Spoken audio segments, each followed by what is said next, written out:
Dnešná epizóda podcastu After Show bude špeciálna, pretože máme tu dvoch veľmi zábavných hostí.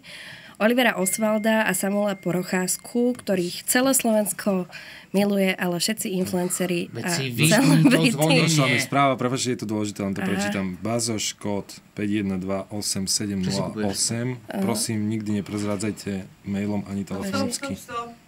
Oliver, prosím ťa, postav sa, lebo to není vôbec vidno. A ja som na špičkách.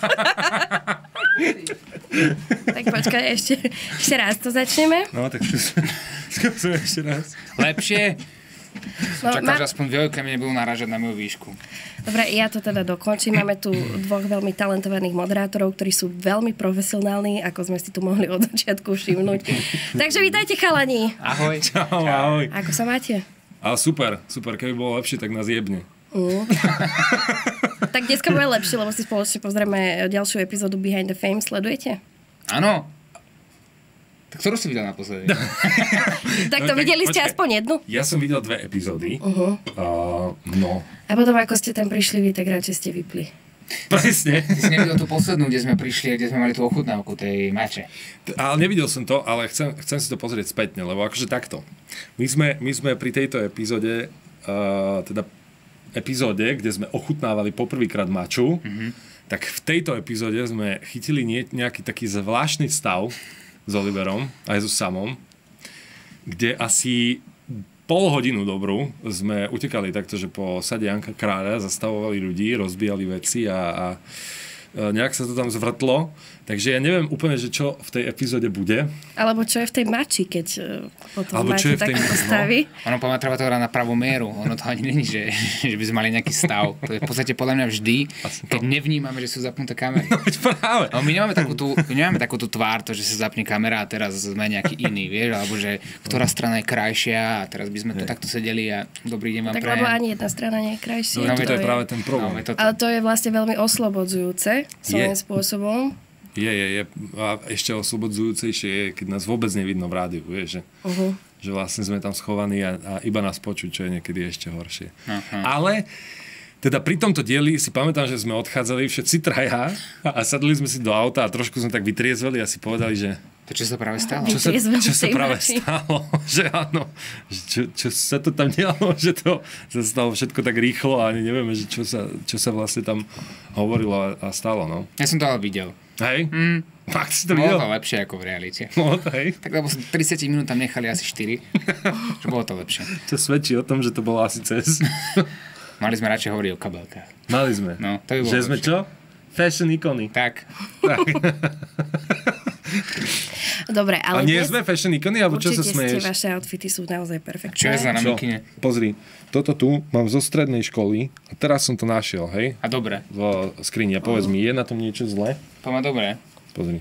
Tak hlavne, že máš stále tú istú veľkosť. To je pozitívne. Presne. Oliver stále kúpuje menšie čísla. Nekúpujem väčšie s tým, že verím, že jedno ten dorastie. Dobre, ale dnes sa môžete pozrieť aj sami na seba, pretože si pozrieme epizódu číslo 5, kde ste tiež niečo povyvádzali, takže poďme si pozrieť klip číslo 1. Pozri sa, ja ti pustím hudbu a ty začneš sám tancovať a nevieš jak. To určite. To by si musela pustiť kaskádu Every Time We Touch. Tak chceš? Every time we touch, I get this feeling. Pán si vybral hudbu, tak nech nám to ukáže sám. Raz budete vytrpieť. Á, už je v pohode, pozri. Úžasné.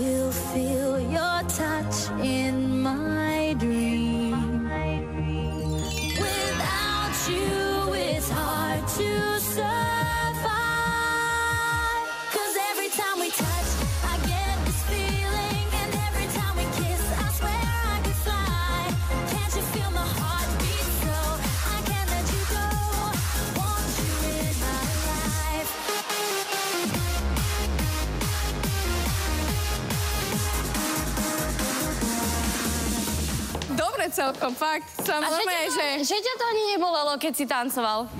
Dobrý si. Nie, ale... Ja z teba odpadnem, pusti ho, nech sa vyzuje. Wow. Ja sa vyzujem na zemi. Super.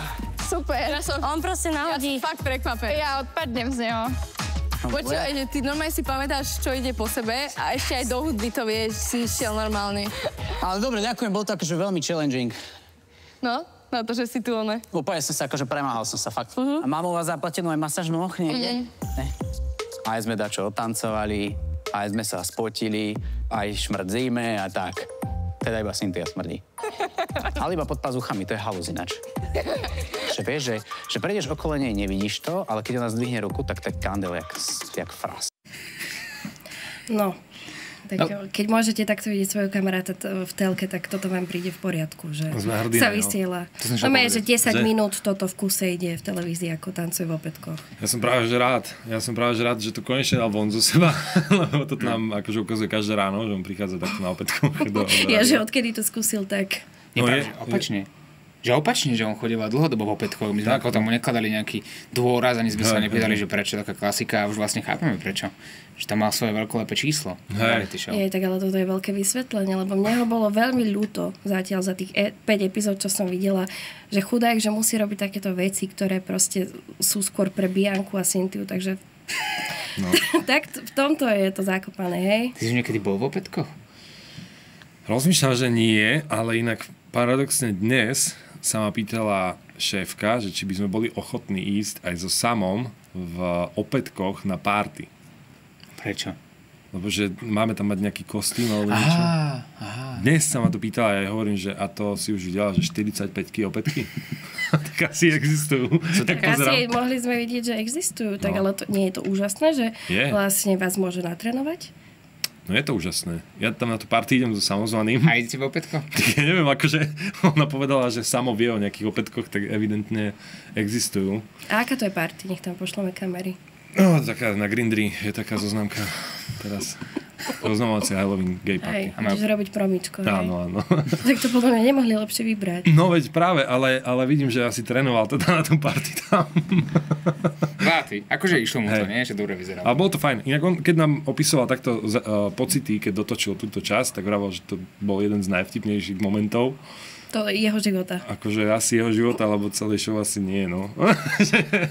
Nemyslím si, že to bol najvtipnejší moment z celej show. A vám to išlo? No, akože celkom boli dobré, ale na neho povie, že nevyrovnali sa. Nie. Ale akože klobúk dole, že to tak dlho zvládol, lebo ja som v opätkoch bol asi podľa mňa raz 30 sekúnd, keď som to iba skúšal, že aké to je. To je masaker.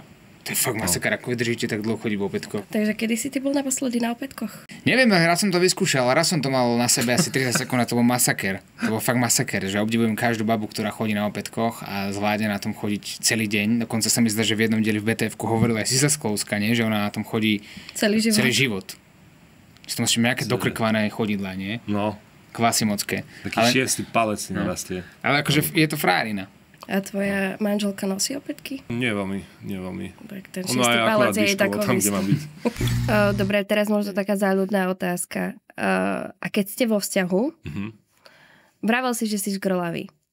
Možno je to tak na telo otázka, ale si tak, že zástancom 50/50, alebo si skôr taký, že to, čo si ty nadobudol, to platí vlastne aj na teba, Samko, že to poskytneš aj tej svojej polovičke, pokiaľ je to už nejaký vážnejší vzťah. Podri, všetko, čo v živote mám, ako sú výlety, dovolenky, bývanie, dom, auto, moci, čo potrebuješ takomu, nazveme to neoficiálne, že vyšší štandard života. Dúfam, že som to nepovedal debilne. Je to vyšší štandard, než dajme tomu, že... No. Tak to som si vybudoval ja. Ale je to spoločné. Proste je. Sme spolu a čo teraz povieš ty na záhrade? V stane? V záhradnom domčeku. Prosím ťa, mohla by si spať vonku. Hej.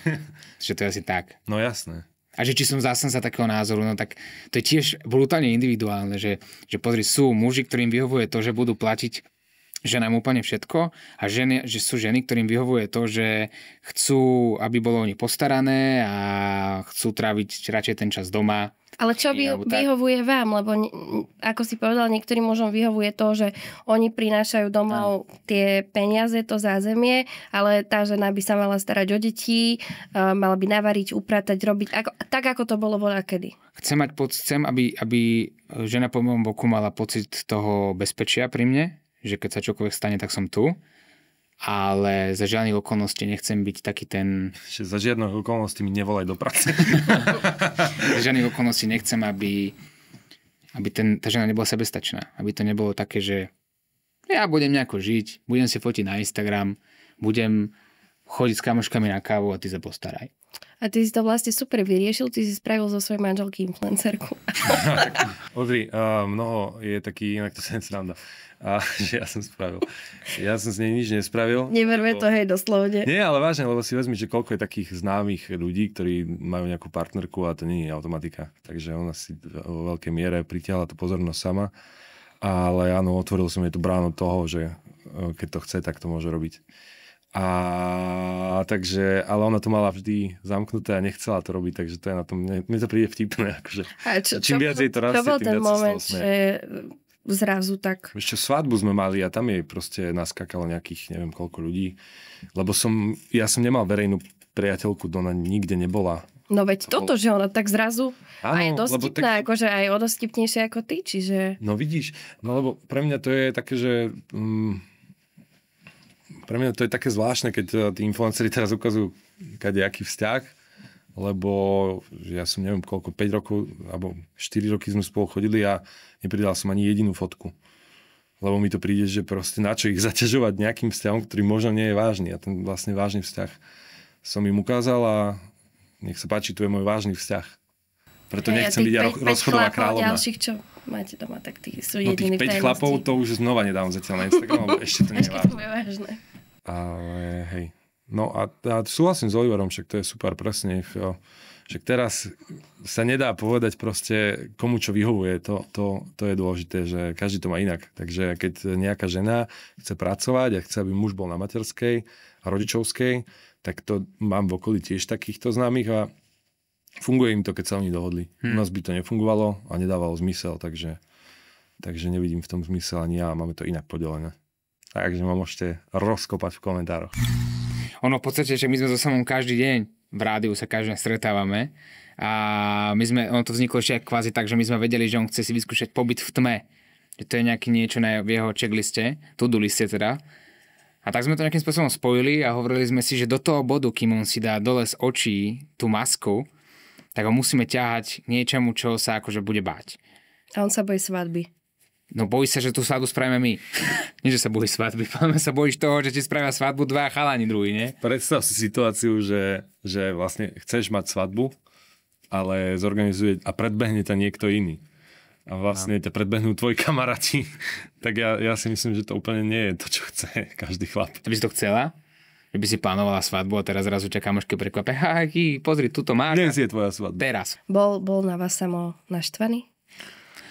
Nebol, práve že nebol. Ja som hovoril celý čas, ja som bol presvedčený, že bude naštvaný, lebo presne toto sme sa bavili. Že kde je tá stopka toho, že každá sranda má svoje hranice a každý prank má svoje hranice a ten prank musí mať takú nejakú sinusoidu a musí to končiť v happy ende. A teraz som hovoril, že OK, a čo ak príde situácia, že otvoríme dvere, samozvaný sa bude nachádzať v strede miestnosti, začne hrať svadobná hudba, uvidí tam svoju ženu, svoju frajerku Dianku v šatách a tedy začne pracovať hlava. Hej, a zrazu vidíš kamery, cudzích ľudí, zrazu to fakt chce mať Bianko Cintiu na svojej svadbe a ideš.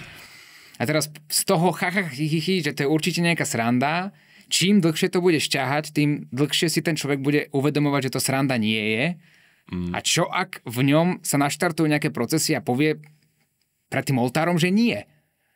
Dosrali by sme im vzťah obidvom, takže ja som bol totálne vyklepaný s tým, že musíme nájsť ten moment, kedy akože neboj sa, nie je to žiadna svadba, je to všetko v pohode. A na konci nám čo povedal samozvaný? A vy vlastne aj svojim hosťom dávate napríklad rôzne také výzvy, challenge, otázky. Určite ste nabrali aj veľké know-how, že aj tie otázky, čo dávate napríklad tým OnlyFans modelkám a pornoherečkám, aj celkovo, čo ste si od nich vzali. No. Cítite taký nejaký vnútorný posun a progres? Čo sme si od nich vzali? Akože... Tak životné príbehy určite a neviem čo konkrétne. Ja o nohavičkách sa teraz nebavím. Okay. Ale práve preto aj ja by som sa vás chcela akože trošku vás tak vyskúšať. Dobre. Hej? Dobre. Nebudú to žiadne Newtonové zákony alebo tak. Tak ty ideš na kvíz. Ale mám tu takých pár fotiek, hej? Dobre. A my sme to tak akože skúšali v partii našej pracovnej, že či toto vy ako muži, ktorí často komunikujete so ženami a s veľmi ženskými ženami, či ovládate tieto veci. Dobre, tak poďme na to. Let's go. To čo ste tam dali? No ma zaujímavé, že ako to berú tí ľudia, ktorí to organizujú. No. Teraz máš zoznam a musíš každému mocovi tam nakrájať čerstvý melón a tento potrebuje izbovú teplotu 32 a tak ďalej, že to je ako zaujímavé. A zle? To je čo, prosím vás? Fuj. To čo ste nám tam dali? Chceli by sme to dať?